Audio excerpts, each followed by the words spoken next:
Vous le savez maintenant, mais il est bon de le rappeler, dans Matthieu chapitre 24 et 25, Jésus répond aux 3 questions que lui ont posées les disciples après qu'il leur ait annoncé la destruction du temple de Jérusalem. Ces 3 questions sont: quand cela arrivera-t-il? Quel sera le signe de ton avènement et de la fin du monde? Nous avons vu que Jésus répond aux 3 questions dans l'ordre inverse dans lesquels elles ont été posées. Tout d'abord, il répond à la 3e question qui a trait à la fin du monde. C'est ce que nous avons vu la semaine dernière lorsque nous avons étudié les versets 4 à 14. Il est important de se souvenir que les événements dramatiques que Jésus décrit dans ces versets auront lieu dans le futur. Bien sûr, depuis 2000 ans, l'humanité a expérimenté tout ce dont Jésus parle ici. Mais il précise que ces choses auront lieu juste avant sa seconde venue, car il les qualifie de commencement des douleurs en référence aux contractions qui précèdent l'accouchement. En réalité, dans Matthieu chapitre 24, Jésus annonce ce qui se passera pendant les 7 ans de tribulation qui se produiront à la fin des temps avant son retour pour établir son royaume sur terre. Vient ensuite la réponse à la seconde question qui concerne son retour et que nous trouvons dans les versets 15 à 35. Avant d'examiner ce texte, j'attire votre attention sur la question « Quel sera le signe de ton avènement ?» Le mot « avènement » ici vient du grec « parousia » qui signifie « arrivée » et « présence ». C'est un mot qui sert à désigner la manifestation complète et permanente d'une personne. Par exemple, si quelqu'un revient dans sa ville natale pour y habiter et y travailler après des années d'études dans une autre ville ou dans un autre pays, c'est le mot parousia qu'il faudrait employer pour annoncer son retour. Donc, il s'agit bien du retour de Jésus sur terre où il sera désormais présent pour y régner. Je vous rappelle que lors de l'enlèvement de l'Église, Jésus ne revient pas sur terre. Il s'arrête dans les airs où ses disciples le rejoignent selon 1 Thessaloniciens chapitre 4 verset 17. Ce verset le dit clairement. Nous allons à la rencontre du Seigneur dans les airs, car Jésus ne descendra pas sur terre, il ne le fera que lors de sa seconde venue. Mais revenons à la question des disciples. Il y a un point important que je tiens à souligner. Il demande à Jésus, « Quel sera le signe de ton avènement ?» Avez-vous remarqué que le mot « signe » est au singulier? Quel sera le signe de ton avènement? Non pas les signes, mais le signe. Pourquoi est-ce important de le souligner? Eh bien, c'est parce qu'habituellement, on parle des signes du retour de Jésus. C'est ce qui explique pourquoi on considère les versets 4 à 14 de Matthieu 24 comme les signes qui annoncent le retour de Jésus, alors qu'en réalité, la question concerne de façon précise le signe et non les signes. D'ailleurs, la réponse de Jésus sera elle aussi précise. Il révèle quel sera le signe annonçant son retour. C'est la raison pour laquelle, dans notre précédente étude sur Matthieu chapitre 24, des versets 4 au verset 14, j'ai utilisé le mot indicateur et non pas signe pour parler des événements décrits par Jésus. Nous pouvons les comparer à des panneaux de direction sur une autoroute ou une voie express.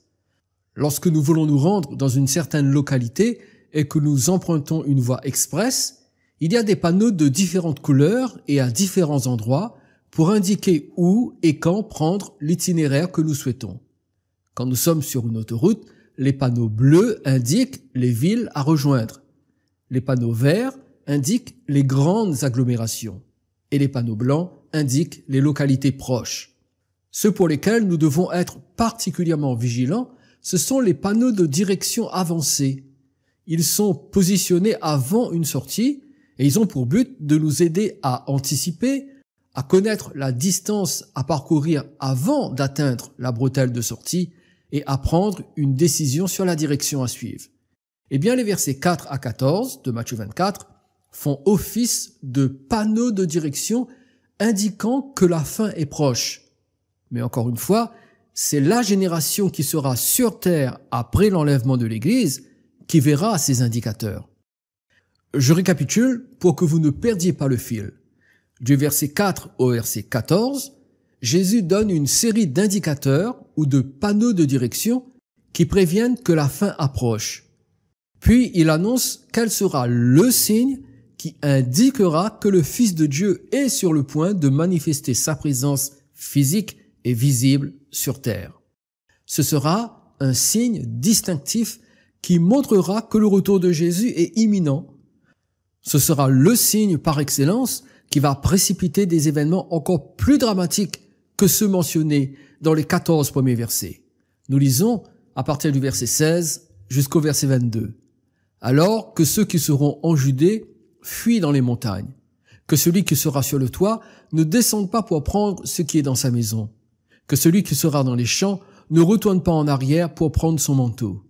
Malheur aux femmes qui seront enceintes et à celles qui allaiteront en ces jours-là. Priez pour que votre fuite n'arrive pas en hiver ni un jour de sabbat, car alors la détresse sera si grande qu'il n'y en a point eu de pareil depuis le commencement du monde jusqu'à présent et qu'il n'y en aura jamais. Et si ces jours n'étaient abrégés, personne ne serait sauvé, mais à cause des élus, ces jours seront abrégés. Dans ce passage, nous voyons qu'un événement se produira et il sera si terrible que les élus devront s'enfuir le plus vite possible sans même prendre le temps de récupérer des vêtements ou des objets personnels, car ce sera une question de vie ou de mort. Jésus prévient même que les femmes enceintes et celles qui allaitent risquent de ne pas échapper au malheur qui va s'abattre sur elles. Le sabbat et l'hiver seront de grands obstacles à la fuite en raison des difficultés qu'ils occasionneront. D'une part, le froid et la neige peuvent ralentir la fuite. D'autre part, parce qu'il est interdit de parcourir plus d'1 kilomètre le jour du sabbat et que les Juifs orthodoxes n'hésitent pas à agresser ceux qui ne respectent pas cette loi, ce sera encore plus difficile de s'enfuir. Comme je l'ai déjà souligné, Jésus parle d'une manière spécifique d'Israël dans ces versets. Il dit que la détresse que connaîtra la nation juive à cette époque dépassera de loin tout ce qu'elle a pu connaître tout au long de son existence. Elle sera si intense qu'elle sera unique dans l'histoire.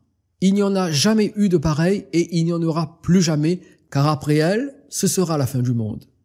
Cela veut dire que le peuple juif fera face à un nouvel holocauste encore plus meurtrier que celui de la Seconde Guerre mondiale et qui avait coûté la vie à 6 millions de juifs. Ce génocide de la Deuxième Guerre mondiale a été nommé la Shoah. Et pourtant, la Bible nous apprend que ce qui se produira lors de la grande tribulation sera encore plus terrible. Pour information, le prophète Zacharie a annoncé l'étendue des pertes humaines en Israël à cette époque au chapitre 13 et au verset 8 de son livre. Dans tout le pays, dit l'Éternel, les 2 tiers seront exterminés, périront, et l'autre tiers restera.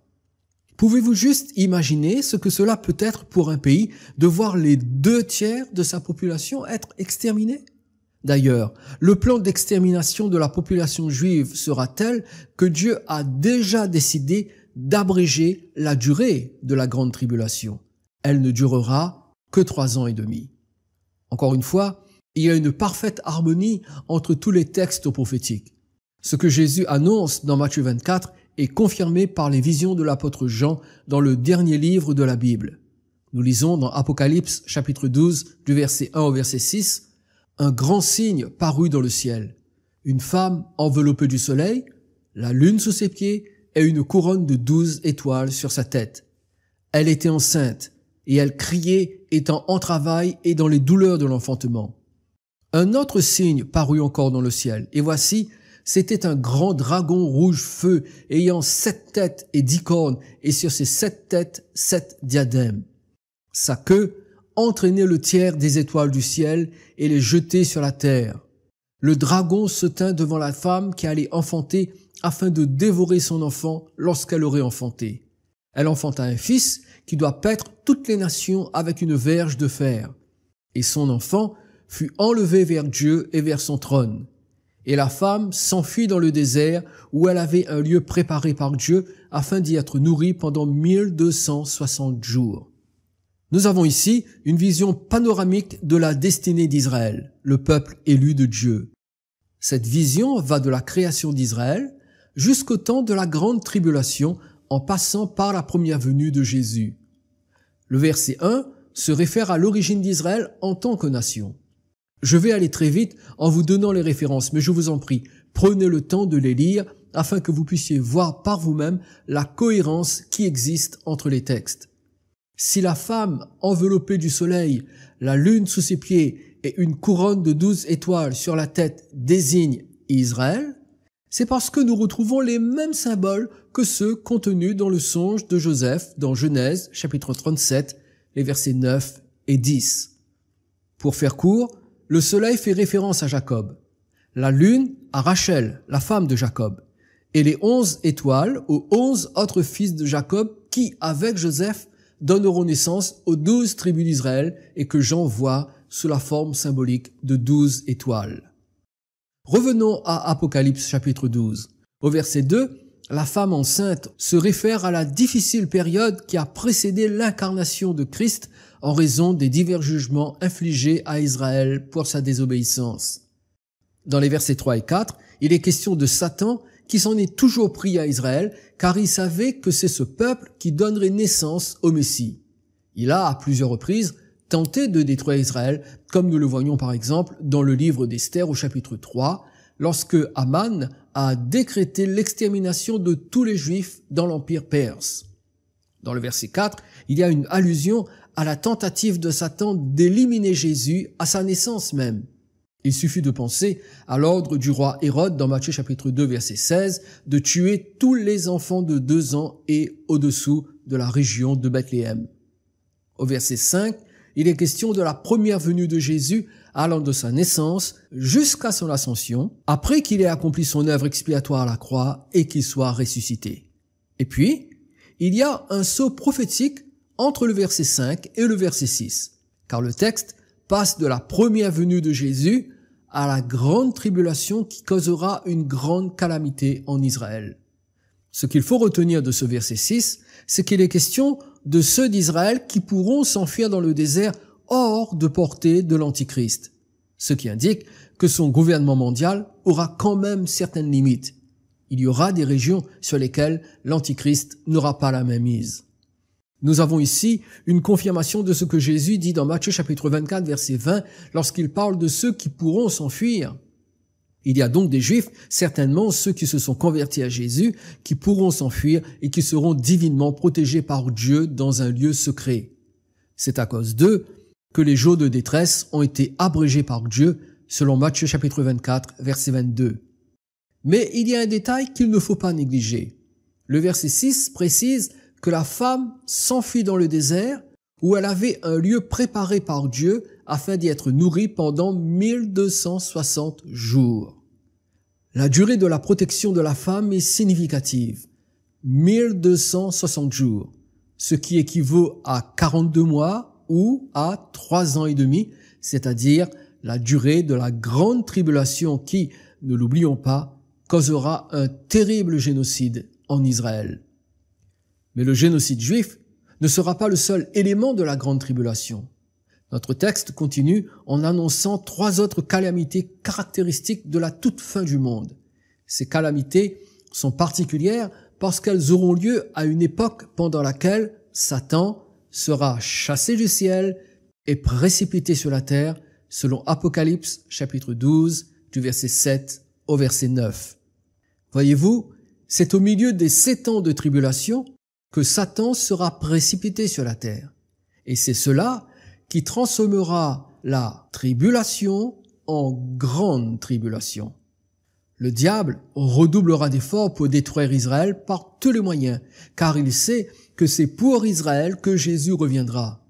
Il pense que l'anéantissement d'Israël empêchera la seconde venue de Jésus. Pour information, le ciel dont il est question dans ce texte n'est pas le 3e ciel où se trouve le trône de Dieu, comme Paul nous le dit dans 2 Corinthiens chapitre 12 verset 2. Mais c'est le second ciel, qui est le quartier général de Satan et de son état-major diabolique. Paul nomme ce quartier général les lieux célestes dans Éphésiens chapitre 6 verset 12. L'apôtre Jean dit même que la précipitation de Satan sur la terre aura pour conséquence de l'enrager davantage. Apocalypse chapitre 12 verset 12 déclare « Malheur à la terre et à la mer, car le diable est descendu vers vous, animé d'une grande colère, sachant qu'il a peu de temps. » Satan sait que le temps lui est compté. alors il déploie encore plus d'énergie pour s'opposer au plan de Dieu. Cela nous amène aux 3 calamités qui se produiront juste avant le retour de Jésus en Israël. Nous les découvrons dans Matthieu chapitre 24, du verset 23 au verset 29. Si quelqu'un vous dit alors le Christ est ici ou il est là, ne le croyez pas. Car il s'élèvera de faux Christ et de faux prophètes. Ils feront de grands prodiges et des miracles au point de séduire s'il était possible même les élus. Voici, je vous l'ai annoncé d'avance. Si donc on vous dit, voici, il est dans le désert, n'y allez pas. Voici, il est dans les champs, ne le croyez pas. Car comme l'éclair part de l'Orient et se monte jusqu'en Occident, ainsi sera l'avènement du Fils de l'homme. En quelque lieu que soit le cadavre, là s'assembleront les vautours. Aussitôt après ces jours de détresse, le soleil s'obscurcira, la lune ne donnera plus sa lumière, les étoiles tomberont du ciel et les puissances des cieux seront ébranlées. La première calamité, que nous voyons dans les versets 23 à 27, est directement liée à Satan, car il enverra contre Israël des faux Christ et des faux prophètes. Nous savons que depuis 2000 ans, il y a eu des faux Christ et des faux prophètes. Mais pendant la grande tribulation, ils auront davantage de pouvoir que durant l'âge de l'Église. Nul doute que la colère de Satan le poussera à multiplier les miracles et les prodiges mensongers par l'intermédiaire de ces faux Christ et de ces faux prophètes. La puissance satanique produira de grands miracles et de grands prodiges au point même où les élus seraient séduits si Dieu ne les protégeait pas. La deuxième calamité mettra en scène la puissance de Dieu, car au verset 28, il est fait allusion au jugement que le Seigneur fera tomber sur la terre et qui causera la mort d'un grand nombre d'individus. Il n'est plus question ici des attaques de Satan contre Israël, mais des jugements de Dieu contre l'ensemble de l'humanité. Comment savons-nous qu'il s'agit ici de jugement? Eh bien, c'est parce que la même expression est utilisée dans l'Évangile selon Luc et le contexte indique que Jésus fait référence à un jugement universel. Nous lisons dans Luc chapitre 17, les versets 34 à 37, « Je vous le dis en cette nuit-là, de 2 personnes qui seront dans le même lit, l'une sera prise et l'autre laissée. De 2 femmes qui moudront ensemble, l'une sera prise et l'autre laissée. De 2 hommes qui seront dans un champ, l'un sera pris et l'autre laissé. » Les disciples lui dirent, « Où sera, Seigneur ?» Et il répondit, « Où sera le corps? Là s'assembleront les vautours. » Nous en avons déjà parlé dans un précédent message, mais rappelons-le. Ici, Jésus parle de jugement et de salut. Ceux qui sont pris désignent ceux qui sont jugés et exterminés, tandis que ceux qui sont laissés désignent ceux qui sont sauvés et conservent la vie pour entrer dans le millénium. Au verset 37, lorsque les disciples demandent quelle région sur terre sera impactée par ces jugements, Jésus répond « Où sera le corps? Là s'assembleront les vautours. » Comme c'est la même expression que dans Matthieu chapitre 24, verset 28, il est logique de déduire que les 2 versets ont la même signification. Il est donc bien question de jugement à un niveau universel. Jésus utilise une image bien connue des disciples. Lorsqu'il y a un cadavre dans le désert, il attire les rapaces qui veulent se nourrir de sa chair en décomposition. Cette image a pour objectif de rappeler que le jugement de Dieu sur la terre occasionnera une multitude de morts et que cela sera repérable partout sur la planète. Ce jugement universel sur les pécheurs est confirmé par d'autres textes du Nouveau Testament comme Apocalypse chapitre 19 du verset 15 au verset 18 où Jean décrit ce qui se passera lorsque le Seigneur reviendra.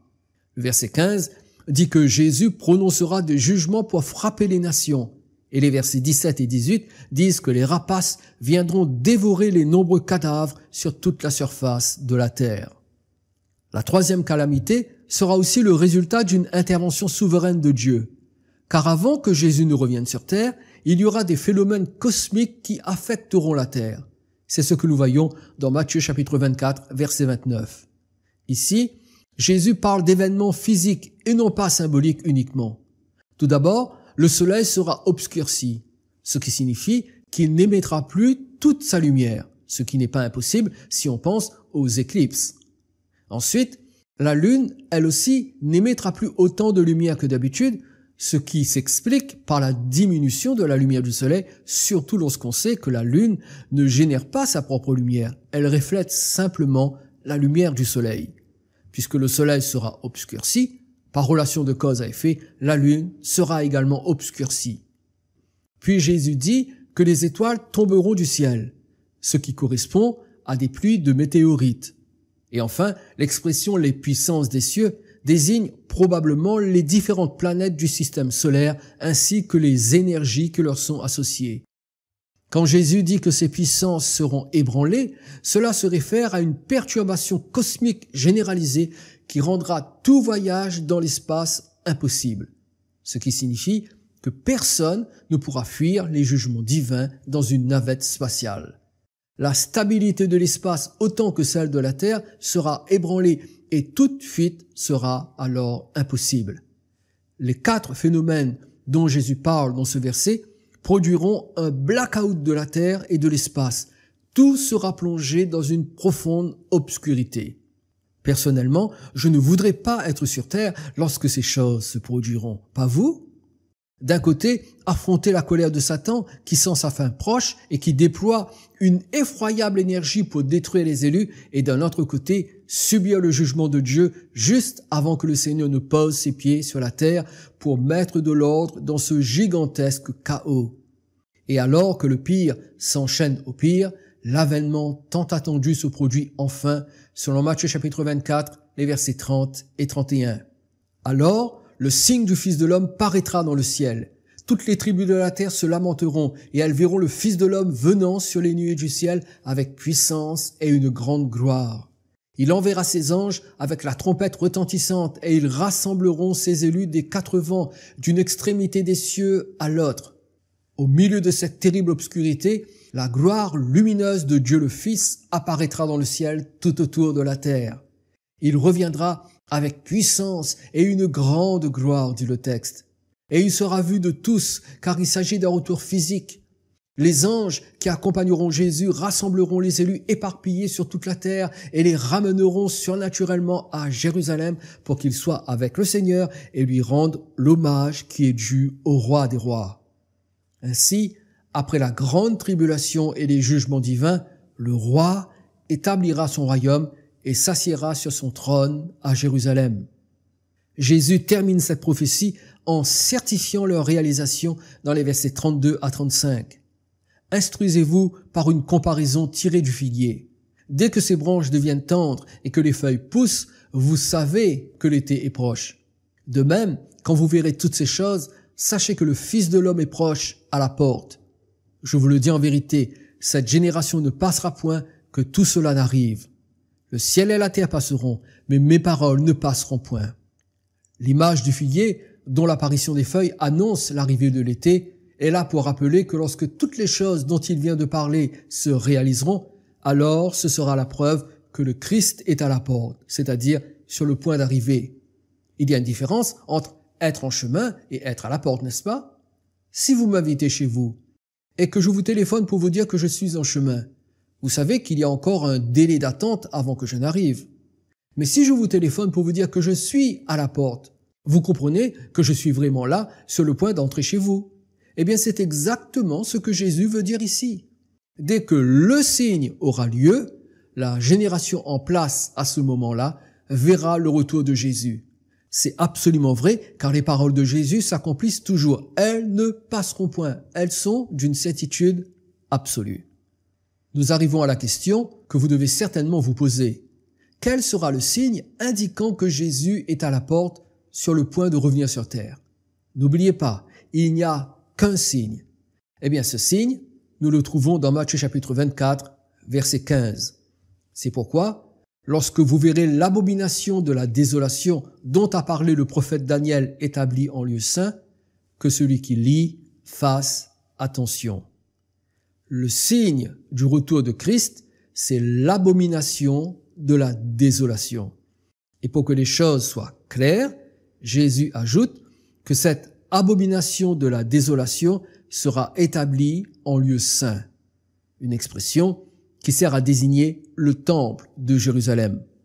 Cette déclaration de Jésus indique qu'un terrible événement aura lieu dans le temple de Jérusalem, qui sera reconstruit avant le retour de Jésus sur terre, et que c'est cet événement dans le temple qui sera le signe qui annonce sa seconde venue.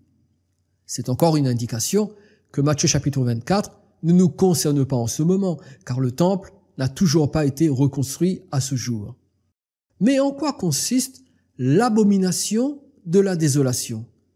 Jésus nous indique où trouver l'explication en disant « dont a parlé le prophète Daniel ». Cela signifie que nous devons chercher dans le livre de Daniel, dans l'Ancien Testament, le passage qui fait référence à l'abomination de la désolation. Mais j'attire votre attention sur ce que Jésus ajoute à la fin, que celui qui lit fasse attention. Quelle formidable mise en garde! Cela nous rappelle à nous chrétiens que la Bible doit faire l'objet de notre plus vive attention. Cela devrait nous rappeler que Dieu ne parle jamais en vain dans la Bible. Je suis préoccupé par le manque d'intérêt que manifestent de nombreux chrétiens pour la Bible. Ils la lisent peu et ne l'étudient quasiment pas. Jésus dit que lorsque nous ouvrons le livre de Daniel, et c'est valable pour tous les autres livres de la Bible, bien sûr, nous devons faire attention. C'est-à-dire que nous devons le lire en nous appliquant à l'interpréter correctement. Vous savez, trop de prédicateurs ont donné l'impression que la Bible peut être comprise facilement grâce à l'inspiration du Saint-Esprit. Selon eux, il suffit de prier et de noter ce que l'on sent lorsque l'on lit tel ou tel passage. Mais si c'était le cas, pourquoi Jésus nous a-t-il avertis de faire attention lorsque nous lisons sa parole? Eh bien, c'est parce que lire la Bible, c'est une chose, mais l'interpréter correctement, c'est une autre chose. Et cela demande du travail et des efforts. Alors, mettons en pratique ce que Jésus nous dit dans ce verset et lisons attentivement le texte où Daniel parle de l'abomination de la désolation. Ce texte se trouve dans le chapitre 9 du livre de Daniel et nous lisons les versets 23 à 27. « Lorsque tu as commencé à prier, la parole est sortie et je viens pour te l'annoncer, car tu es un bien-aimé. Sois attentif à la parole et comprends la vision. 70 semaines ont été fixées sur ton peuple et sur ta ville sainte pour faire cesser les transgressions et mettre fin au péché, pour expier l'iniquité et amener la justice éternelle, pour sceller la vision et le prophète et pour oindre le Saint des Saints. Sache-le donc et comprends. Depuis le moment où la parole a annoncé que Jérusalem sera rebâtie jusqu'au Messie, au conducteur, il y a 7 semaines et 62 semaines. Les places et les fossés seront rétablis, mais en des temps fâcheux. Après les 62 semaines, le Messie sera retranché, et il n'aura pas de successeur. Le peuple d'un chef qui viendra détruira la ville et le sanctuaire, et sa fin arrivera comme par une inondation. Il est arrêté que les dévastations dureront jusqu'au terme de la guerre. Il fera une solide alliance avec plusieurs pour une semaine, et au milieu de la semaine, il fera cesser le sacrifice et l'offrande. Le dévastateur commettra les choses les plus abominables jusqu'à ce que la ruine et ce qui a été résolu fondent sur le dévastateur. Mes amis, sachez que le livre de Daniel est la colonne vertébrale de la prophétie biblique. Il s'agit d'un livre d'une importance colossale pour comprendre la réalisation du plan de Dieu pour l'humanité. Nous sommes en face d'un texte difficile. Je ne peux pas vous l'expliquer en détail. Je vais vous le résumer et surtout partager les points les plus importants de cette prophétie. Tout d'abord, j'attire votre attention sur le verset 23 où Daniel lui-même est exhorté à faire attention à la parole qu'il reçoit en s'appliquant à la comprendre. Faisons comme lui, appliquons-nous à comprendre ce qui est dit dans ces versets. En résumé, il est question de 70 semaines pendant lesquelles certaines prophéties s'accompliront. Pour faire simple et court, une semaine signifie 7 ans. Donc, 70 semaines désigne 70 fois 7 ans, ce qui fait un total de 490 ans. Dieu dit à Daniel que sur une période de 490 ans, certains événements clés de l'histoire d'Israël se produiront. Nous le savons, parce qu'il dit au verset 24 que 70 semaines ont été fixées sur ton peuple et sur ta ville sainte, ce qui est une façon de parler d'Israël et de Jérusalem.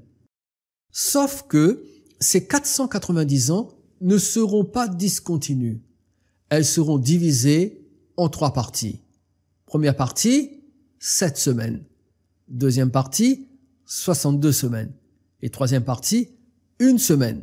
ce qui fait bien au total 70 semaines. N'oubliez pas que ces semaines ont valeur d'année. J'espère que vous suivez toujours. Je fais le plus simple et le plus concis possible. Voyons ce que désignent ces 3 divisions des 70 semaines. Les 7 premières semaines correspondent aux 49 ans qui se sont écoulés entre la restauration de Jérusalem à l'époque de Néhémie et la clôture de l'Ancien Testament avec le prophète Malachie. Les 62 semaines suivantes correspondent à la période allant du prophète Malachie jusqu'à la mort de Jésus. C'est cela que désigne l'expression « le Messie sera retranché et il n'aura pas de successeur ». À ce stade, nous en sommes à 69 semaines, puisqu'il est question de 7 semaines auxquelles on additionne 62 semaines. Mais notre texte parle de 70 semaines. Où est donc la dernière semaine? Celle que l'on nomme la 70e semaine de Daniel. C'est là où il est important de comprendre le principe de l'intervalle prophétique qui est une des règles utilisées dans l'interprétation des prophéties bibliques. Un intervalle prophétique est présent dans un texte lorsqu'il associe 2 prophéties placées l'une après l'autre alors qu'elles sont séparées par un long laps de temps dans la réalité. C'est comme si on apercevait le sommet d'une montagne de loin, mais qu'en s'approchant, on découvre qu'il s'agit en réalité de 2 sommets séparés par une vallée. Ils étaient si bien alignés qu'il ne semblait n'en faire qu'un seul de loin, mais en fait, c'était bien 2 sommets distincts. Laissez-moi vous donner un exemple très connu de ce genre d'intervalle prophétique. Nous lisons dans Ésaïe chapitre 61, les versets 1 et 2, « L'Esprit du Seigneur l'Éternel est sur moi, car l'Éternel m'a oint pour porter de bonnes nouvelles aux malheureux. Il m'a envoyé pour guérir ceux qui ont le cœur brisé, pour proclamer aux captifs la liberté et aux prisonniers la délivrance, pour publier une année de grâce de l'Éternel et un jour de vengeance de notre Dieu, pour consoler tous les affligés. » Nous savons, vous et moi, que Jésus a cité cette prophétie dans la synagogue de Nazareth pour justifier son ministère en Israël. Nous lisons dans Luc chapitre 4, du verset 15 au verset 20. On lui remit le livre du prophète Ésaïe. L'ayant déroulé, il trouva l'endroit où il était écrit « L'Esprit du Seigneur est sur moi parce qu'il m'a oint pour annoncer une bonne nouvelle aux pauvres. Il m'a envoyé pour guérir ceux qui ont le cœur brisé, pour proclamer aux captifs la délivrance et aux aveugles le recouvrement de la vue, pour envoyer libres les opprimés, pour publier une année de grâce du Seigneur. » Ensuite, il roula le livre, le remit au serviteur et s'assit. Tous ceux qui se trouvaient dans la synagogue avaient les regards fixés sur lui. Ce qui est intéressant ici, c'est de voir que Jésus ne cite pas toute la prophétie d'Ésaïe, car il s'arrête à la déclaration « pour publier une année de grâce du Seigneur ». Pourquoi s'arrête-t-il là? Pourquoi ne rajoute-t-il pas « et un jour de vengeance de notre Dieu pour consoler tous les affligés » comme c'est le cas dans le livre d'Ésaïe? Eh bien, c'est parce que cette partie de la prophétie appartient au futur, lorsque Jésus reviendra une seconde fois pour instaurer son royaume. Quand Ésaïe dit « et un jour de vengeance de notre Dieu pour consoler tous les affligés », cela se réfère à ce qui arrivera lors de la seconde venue de Jésus. Tout ce qu'il y avait avant s'est accompli pendant sa première venue. Donc, nous voyons que dans un même texte, il y a en réalité 2 prophéties dont l'accomplissement est séparé par un long laps de temps. C'est ce que l'on appelle l'intervalle prophétique. C'est exactement ce que nous trouvons entre les 62 semaines de Daniel chapitre 9 verset 26 et la semaine de Daniel chapitre 9 verset 27. Par manque de temps, je n'entrerai pas dans les détails historiques extraordinaires de ce texte. Mais sachez que le verset 27 annonce l'accord qu'Israël signera à la fin des temps avec l'Antichrist, se croyant ainsi en sécurité. Cette période d'alliance entre Israël et l'Antichrist durera une semaine, c'est-à-dire 7 ans. Mais au milieu de ces 7 ans, soit 3 ans et demi après la signature de l'accord, l'Antichrist violera cet accord et imposera sa dictature à Israël. Vous avez compris que les 7 ans désignent la tribulation et que les dernières 3 années et demie correspondent à la grande tribulation. C'est dans le verset 27 qu'est prophétisée l'abomination de la désolation. En quoi consiste-t-elle exactement? Un indice nous est donné ici. Il est dit, il fera cesser le sacrifice et l'offrande. C'est-à-dire que l'Antichrist interdira aux Juifs d'offrir un culte à Dieu. Pourquoi fera-t-il cela d'après vous? Eh bien parce qu'il voudra que ce culte lui soit adressé. C'est ce dont parle l'apôtre Paul dans 2 Thessaloniciens chapitre 2 versets 3 et 4. Que personne ne vous séduise d'aucune manière, car il faut que l'apostasie soit arrivée auparavant et qu'on ait vu paraître l'homme impie, le fils de la perdition, l'adversaire qui s'élève au-dessus de tout ce qu'on appelle Dieu ou de ce qu'on adore. Il va jusqu'à s'asseoir dans le temple de Dieu, se proclamant lui-même Dieu. L'homme impie, le fils de la perdition, c'est l'Antichrist. Il se proclamera lui-même Dieu et exigera l'adoration de tout être humain. C'est à ce moment que la marque de la bête dont parle l'Apocalypse sera imposée à l'humanité. Et Jésus dit dans Matthieu chapitre 24 verset 15 que lorsque l'Antichrist prendra le pouvoir en Israël au point de réclamer qu'on l'adore dans le temple de Jérusalem, cet événement sera le signe que le Seigneur est à la porte et qu'il est sur le point de revenir sur terre. Le signe du retour de Jésus, c'est l'arrivée au pouvoir de l'Antichrist qui culminera par son obsession à être adoré à la place de Dieu dans le temple de Jérusalem. Mais l'Église ne sera plus là. Elle aura déjà été enlevée à la rencontre de Jésus. Que le nom du Seigneur soit béni. Mes amis, si vous trouvez que les temps sont difficiles en ce moment, et ils le sont, n'oubliez pas que Satan est toujours dans les lieux célestes. Mais pensez à ce que ce sera lorsqu'il aura été précipité sur terre, animé d'une grande colère. Voulez-vous prendre le risque pour vous et pour vos enfants d'être encore là lorsque cela arrivera? Voulez-vous passer par la grande tribulation et subir les jugements que Dieu enverra sur l'humanité? Les événements se poursuivent et conduisent vers des conflits internationaux qui précipiteront l'émergence de l'Antichrist. Au bout de peu de temps, il prendra le pouvoir d'une façon quasi universelle. Je n'ai aucun doute que la pandémie actuelle ainsi que la catastrophe économique qui va suivre constituent une des pièces du puzzle de la fin des temps. Il y aura d'autres pièces dans les années à venir et peut-être plus terribles encore que le coronavirus. Je me demande ce que nous réserve 2021. Je dois vous dire la vérité. Il n'y a qu'un seul espoir de salut, c'est Jésus-Christ. Le monde est en route vers son jugement. Mais celui qui se soumet à Christ comme Seigneur et Sauveur, celui-là n'aura pas à subir ni le jugement, ni la grande tribulation. En effet, dans Jean chapitre 5, verset 24, Jésus déclare, « En vérité, je vous le dis, celui qui écoute ma parole et qui croit à celui qui m'a envoyé a la vie éternelle et ne vient point au jugement, mais il est passé de la mort à la vie. » Chers amis, puissiez-vous être de ceux qui ne viennent pas en jugement parce que vous serez passés de la mort spirituelle à la vie éternelle. Vous pouvez être de cela aujourd'hui même. Tournez-vous vers Jésus-Christ et donnez-lui votre vie. Permettez-lui de pardonner vos péchés. Permettez-lui de vous réconcilier avec Dieu, de faire de vous un de ses disciples, un membre de son corps. Et lorsqu'il reviendra pour enlever l'Église, vous serez enlevés, vous aussi, et vous le rencontrerez dans les airs, et vous vivrez pour l'éternité avec lui, pendant que la terre subira la grande tribulation et les jugements de Dieu. Je vous retrouve la semaine prochaine pour répondre à la 3e question des disciples. En attendant, prenez soin de vous sous le regard bienveillant de Dieu. Que le Seigneur vous bénisse. À bientôt.